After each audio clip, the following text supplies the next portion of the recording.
আসামের রাজধানী গৌহাটি শহরে ব্রহ্মপুত্র নদের ধারে নীলাচল পাহাড়ের উপর 1565 সালে কোচরাজ নরনারায়ণ যে মন্দির প্রতিষ্ঠা করেছিলেন তা এই বিশ্ব ব্রহ্মাণ্ডের 51টি শক্তিপীঠের অন্যতম মা কামাখ্যার মন্দির নামে পরিচিত।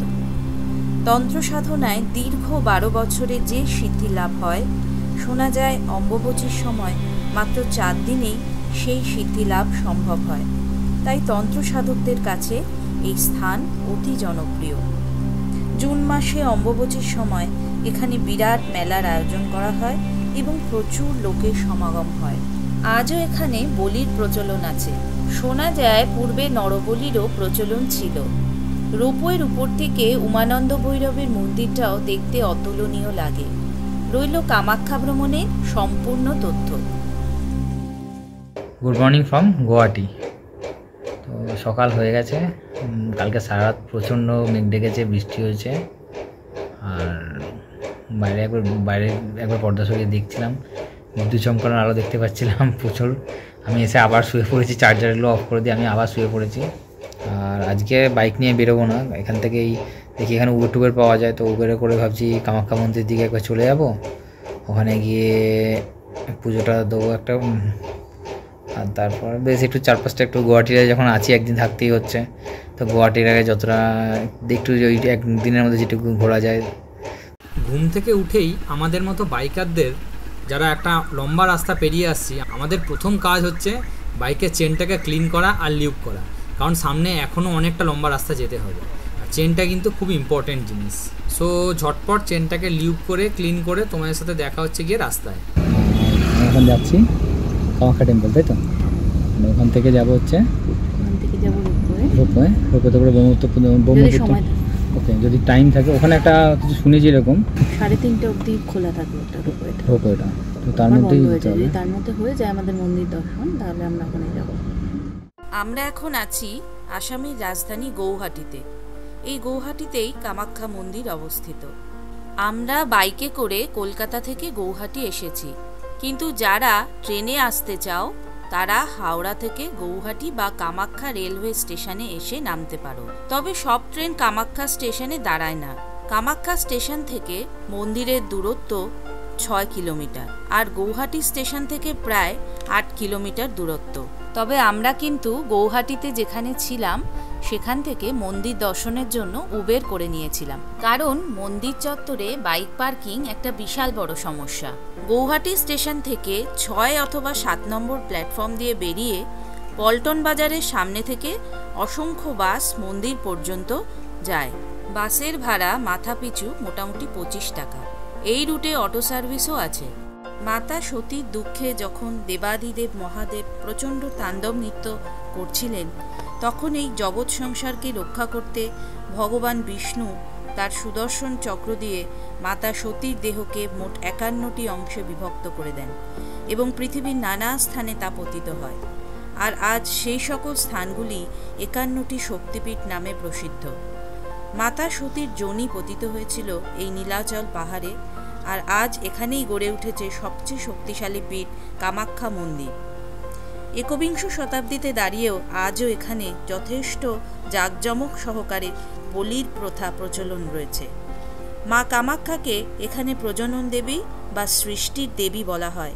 এছাড়াও এখানে মায়ের কাছে যাই কামনা করা হয়, বলা হয় তিনি তা পূরণ করেন। তাই এখানে তিনি কামনাক্ষী বা কামনা দেবী, সেখান থেকেই এই কামাখ্যা নামকরণ। 10 মহাবিদ্যার 10 রূপে দেবী শক্তির প্রকাশ।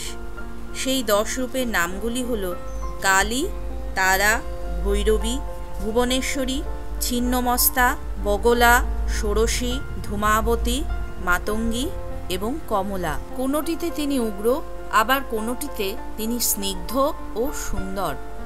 এই মন্দিরটি মোট 4টি কক্ষ আছে।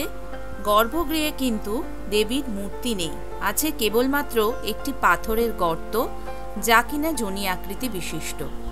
ভূগর্ভস্থ ঝর্ণার জল পড়ে এই গর্তটিকে সবসময় ভর্তি রাখে। জুন মাসে অম্বুবাচীর সময় এই জল সম্পূর্ণ লাল রং ধারণ করে। তাছাড়া অলৌকিকভাবে ব্রহ্মপুত্র নদের জলও এ সময় লাল বর্ণ ধারণ করে।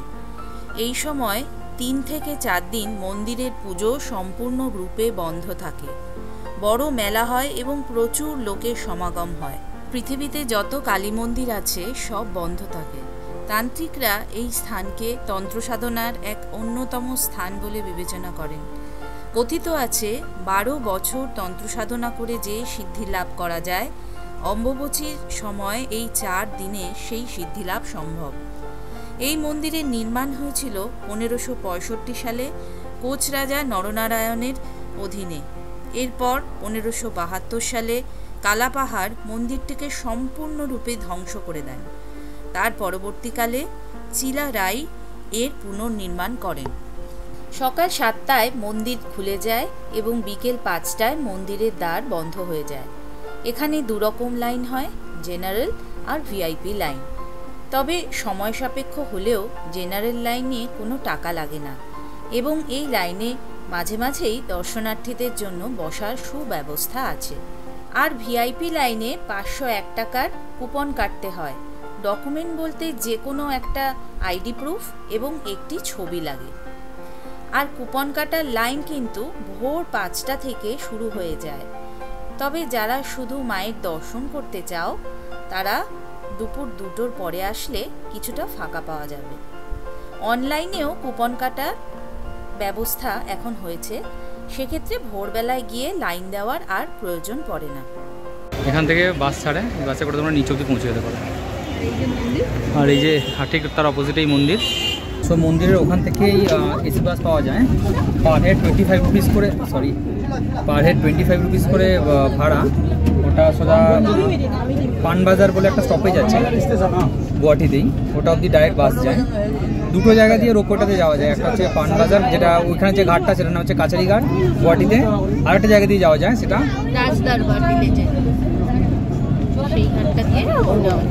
আমরা আপাতত ওই পানবাজারটা ওইটা দিয়ে যাচ্ছি। আর চলো দেখা হবে রাস্তাটা। গরম এখানে প্রচণ্ড বেশি লাগছিল, প্রচণ্ড গরম। লেবু জল নেওয়া হলো।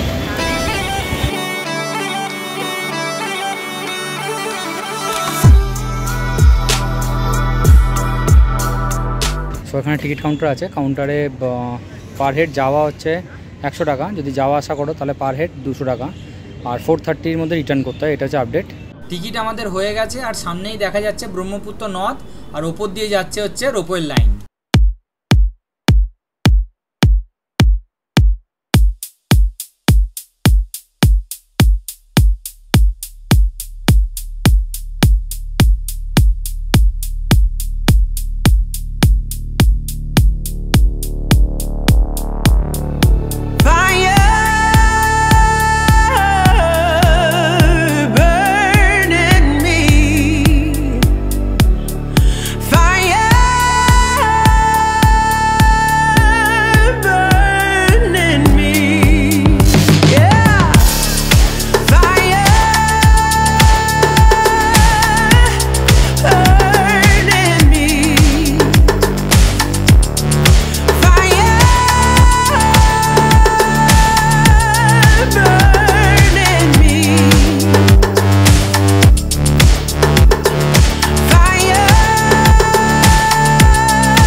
নিচে দেখা যাচ্ছে উমানন্দ ভৈরবের মন্দির। কথিত আছে এই স্থানে মহাদেব ধ্যান মগ্ন ছিলেন। হাতে সময় থাকলে কামাখ্যা মন্দির দর্শনের পর লঞ্চে করে এই উমানন্দ আশ্রমও তোমরা ঘুরে নিতে পারো। রোপওয়ের উপর থেকে এই উমানন্দ আশ্রম ও ব্রহ্মপুত্র নদের যে ভিউ পাওয়া যাচ্ছে তা এক কথায় অতুলনীয়। আর এটা হচ্ছে রোপওয়ের ওপারটা। তোমরা চাইলে এই পার থেকেও রোপওয়েতে উঠতে পারো। এখানে ছোট ছোট বাইক বা স্কুটি ভাড়া পাওয়া যায়, সেগুলো নিয়ে তোমরা 4-5টা এক্সপ্লোর করতেই পারো। তো এখন আমরা উবের বুক করেছি আর রাস্তায় এত ট্রাফিক উবের বুক করেছি। উবের আরও বলছে এখনও মোটামুটি ওই কতক্ষণ 20 মিনিট পরে আসছে।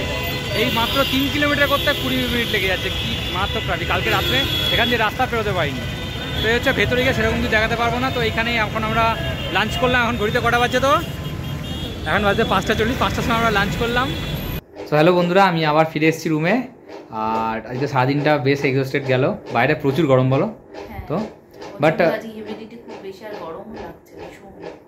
কিন্তু এখানকার একটা স্পেশালিটি হচ্ছে এখানে গরম থাকলেও দিনের বেলা যদি প্রচণ্ড গরমও থাকে রাত্রিবেলা কিন্তু অটোমেটিক বৃষ্টি হয়ে যাচ্ছে বলো। কালকে রাতে মারাত্মক মেঘ ডেকেছে আর মারাত্মক বৃষ্টি হয়েছে, চারিদিক পুরো ভাসিয়ে দিয়েছে। বাইক রেডি করা হয়ে গেছে, চেন টেন মোটামুটি লিউব করা আছে, চেন পরিষ্কার করে সকালে লিউব টিউব করে নিয়েছি। কালকে বেরোবো হচ্ছে আমরা কোন দিকে, চেরাপুঞ্জির দিকে, তাই তো? আর অমিতরা ফোন করেছিল, ওরা ট্রেনে উঠে গেছে, তাড়াতাড়ি ডিনার ফিনার করে আজকে শুয়ে পড়বো, তাই তো?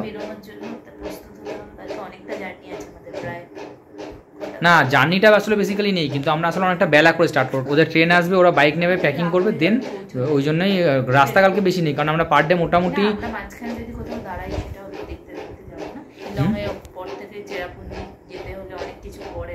শিলং অবধি কিন্তু রাস্তা বেশ জ্যাম থাকবে, ট্রাফিক থাকবে। তারপরে শিলংয়ের পর থেকে রাস্তা ভালো হওয়া শুরু করবে, তখন ওদিকে রাত্রি হয়ে যাবে, সেটা হচ্ছে। আর আমার ওদিকে প্যাকিং মালপত্র সব মোটামুটি প্যাকিং হয়ে গেছে, শুধু ইলেকট্রিক্যাল জিনিসগুলো চার্জে বসানো আছে, ওটা চার্জ হয়ে গেলেই আজকের মতো কাজ শেষ। সো আজকের ব্লগটাকে এখানেই শেষ করছি। সো কালকে থেকে চালু হচ্ছে মেঘালয়ের আসল জার্নি। আর ভিডিওটা তোমাদের কেমন লাগলো সেটা অবশ্যই কমেন্টের মাধ্যমে জানিও। ভালো লেগে থাকলে যারা এই চ্যানেলে নতুন তারা অবশ্যই চ্যানেলটাকে সাবস্ক্রাইব করো। পরের এপিসোডগুলোর জন্য অবশ্যই stay tuned and good bye.